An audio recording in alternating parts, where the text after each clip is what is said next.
Hi friends, welcome back. मैं Ravi Kumar Soni pension नहीं तो वोट नहीं अभियान में आपका स्वागत करता हूं। जी हाँ साथियों, आपने बिल्कुल सही पढ़ा है। आज मैं आपको बताने वाला हूं कि क्यों ये राजनीतिक पार्टियां नोटा से इतना डरती हैं। 26 सितंबर 2013 को भारतीय लोकतंत्र में एक बहुत बड़ा सुप्रीम कोर्ट की तरफ से फैसला आया, जिसमें माननीय सुप्रीम कोर्ट ने भारतीय जनता को यह अधिकार दिया कि वो राइट टू रिजेक्ट का प्रयोग कर सके। 2013 में सबसे पहले विधानसभा में इसका प्रयोग किया गया और 2015 में इसे संपूर्ण देश में लागू कर दिया गया। साथियों, नोटा का सबसे सटीक उदाहरण है मध्य प्रदेश। अभी हाल में ही मध्य प्रदेश में विधानसभा चुनाव संपन्न हुए हैं, जिसमें कांग्रेस को 114 सीटें और भारतीय जनता पार्टी को 109 सीटें प्राप्त हुई। जीत का मार्जिन मात्र 5 सीटों का रहा है, लेकिन हकीकत में देखा जाए तो क्या ये भारतीय जनता पार्टी की हार है? जी नहीं। मध्य प्रदेश की जनता ने बीजेपी को बराबर का वोट दिया है। जो कांग्रेस को मिला है उतना ही परसेंट बीजेपी को मिला है, लगभग थोड़ा सा अंतर है, लेकिन सरकार जो गई है वो गई है नोटा की वजह से। क्यों? क्योंकि वहां के पेंशन भी इन साथियों ने नोटा का प्रयोग किया और सरकार का विरोध किया। केवल सरकार का ही विरोध नहीं किया, सरकार 5 सीटों पर ही नहीं हारी, 13 सीटें ऐसी थी जहां पर 5000 से ज्यादा वोट नोटा पर पड़े, और भैंसदेही सीट ऐसी थी जहां पर 7000 से ज्यादा वोट नोटा पर पड़े। साथियों, सरकार ही गई नहीं गई है, बल्कि 4 मंत्री नोटा की वजह से अपनी सीट गवा चुके हैं। उनको विधानसभा में हार का मुंह देखना पड़ा। साथियों, अब मैं आपको मध्य प्रदेश के उन डेटाज की तरफ लेके चलते हैं जो इस बात को साबित करेंगे कि मध्य प्रदेश की जो सरकार गई है वो केवल नोटा की वजह से गई है। बीजेपी की जो हार हुई है वो मात्र पेंशन विहीनों के आक्रोश की वजह से हुई है, और नोटा ने उनको अर्श से फर्श पे ला दिया।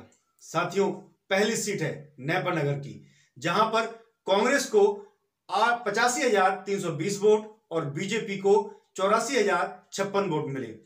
जीत का मार्जिन बनता है 1,264 का, जबकि नोटा पर 2,551 वोट पड़े। इससे सिद्ध होता है कि ये जो सीट गई है वो मात्र नोटा की वजह से हारी गई है। दूसरी सीट है मांधाता सीट, जहां पर कांग्रेस को मिले 71,228 वोट और बीजेपी को मिले 69,992 वोट। जो जीत का मार्जिन बनता है वो बनता है 1,236 का, जबकि नोटा पर 1,575 वोट मिलते हैं।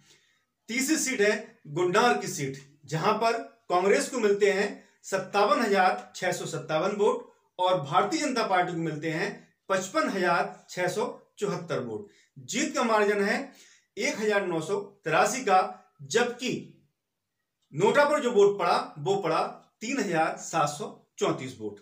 साथियों, इसके अलावा राजनगर सीट देखिए। राजनगर जो सीट थी वहां मिलते हैं 34,807 वोट कांग्रेस को और भारतीय जनता पार्टी को मिलते हैं 34,139 वोट।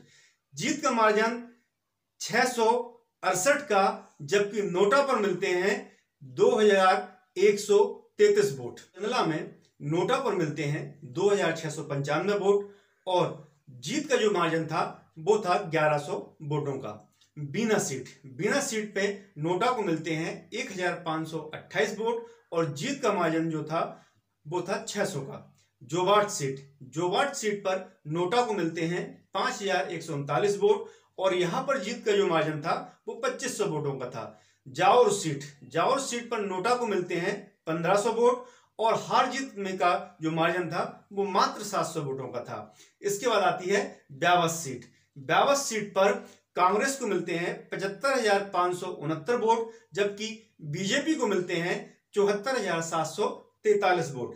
हार जीत का जो मार्जिन बनता है वो बनता है 826 वोटों का और नोटा को जो वोट मिलते हैं वो मिलते हैं 1,481। साथियों, आप अंदाजा लगा सकते हैं कि ये वो आंकड़ा है जो ये साबित करता है कि केवल नोटा की वजह से भारतीय जनता पार्टी ने मध्य प्रदेश में अपनी सत्ता को गवा दिया। एक और सटीक उदाहरण मैं प्रस्तुत करता हूं जिससे सिद्ध होता है कि इन राजनीतिक पार्टियों के लिए नोटा एक ब्लेम के समान है। आम आदमी पार्टी ने इन विधानसभा चुनाव में, चाहे मध्य प्रदेश हो, छत्तीसगढ़ हो या राजस्थान हो, एक तीसरी महाशक्ति के रूप में पदार्पण किया। लेकिन परिणाम क्या निकला? देखिए, राजस्थान में आम आदमी पार्टी को जो वोट मिलते हैं वो मिलते हैं 99,266 वोट, जबकि नोटा पे जो वोट डाले गए थे वो डाले गए थे 3,56,185 वोट। यही मध्य प्रदेश में देखते हैं।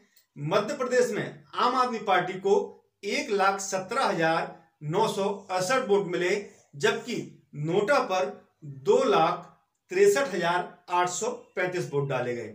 वहीं छत्तीसगढ़ में आम आदमी पार्टी को 44,020 वोट मिले, वहीं नोटा को 1,05,919 वोट मिले। साथियों, इससे आप अंदाजा लगा सकते हैं कि नोटा हमारे भारतीय लोकतंत्र में एक तीसरी शक्ति बनके उभर रही है।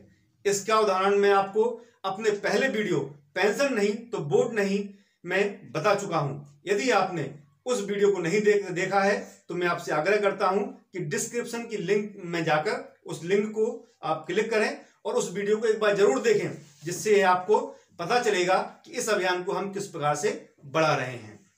तो साथियों, आपने देखा कि किस प्रकार से नोटा ने मध्य प्रदेश में, राजस्थान में और छत्तीसगढ़ में अपना एक अहम भूमिका निभाई है।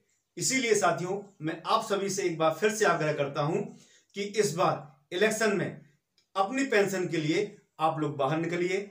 आपका वोट, आपकी पत्नी का वोट, आपके भाई बहन, माँ बाप, सारे वोट आप इकट्ठे कीजिए और नोटा पर दबाइए। मेरा दावा है कि यदि आपने एक बार इस काम को कर लिया तो निश्चित रूप से आपकी पुरानी पेंशन बहाल होने से कोई नहीं रोक सकता है। आपको सिर्फ अपने संकल्प को पूरा करना है कि आप नोटा दबाएंगे और आपका परिवार नोटा दबाएगा। देखिए आपकी पुरानी पेंशन कैसे बहाल होती है। अंत में मैं आपसे यही आग्रह करूंगा कि चैनल को सब्सक्राइब कर दीजिए और अपने जो सजेशन है, सुझाव है, वो कमेंट बॉक्स में जाकर जरूर दीजिए। इस वीडियो को अधिक से अधिक पेंशन विहीन साथियों के पास शेयर कीजिए ताकि वो इस अभियान से जुड़ सकें और इस अभियान को गति प्रदान कर सकें। Thank you.